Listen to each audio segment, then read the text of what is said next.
नमस्कार मित्रांनो, तुमचं स्वागत आहे एच डी गोट फार्मवर. तुम्ही पाहू शकता आता आपण शेळ्यांना मेथी घास टाकलेला आहे. तर संध्याकाळचे 4:30 वाजत आलेले आहे. पाहू शकता शेळ्यांना सकाळी एकदा वैरण आणि संध्याकाळीच द्यावे, कारण ते व्यवस्थित खातात व त्यांना रवंथ करायला टाईम मिळतो. इकडे आहेत आपल्या कोंबड्या, त्यांना आत्ता बाजरी आणि तांदूळ टाकलेला आहे. पाहू शकता किती आवडीने ते खात आहेत. कोंबड्यांना तांदूळ आणि बाजरी द्या, कारण खाद्य खर्च कमी होतो याने.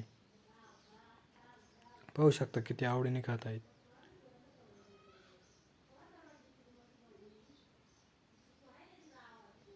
इकडे आहेत आपली पिल्ले, ते ज्यांना आत्ता मेथी घास बांधलेला आहे, कारण मेथी घासाने बकरांची वाढ खूप चांगल्या पद्धतीने होते.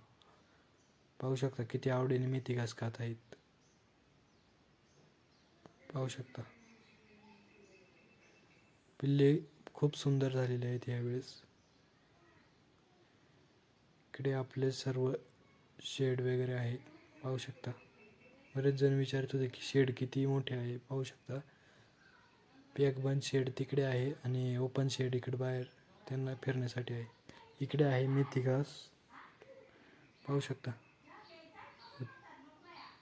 ते पुढच्या बाजूला आहे हत्ती गवत आणि दसरात घास.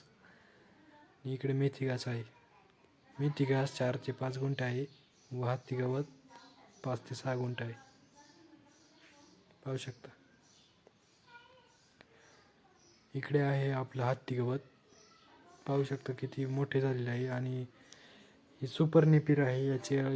या गवताला काटे वगैरे काहीच नसतात व शेळ्या खायला देखील आवडीने असतात आणि हे खूप हिरवेगार आहे.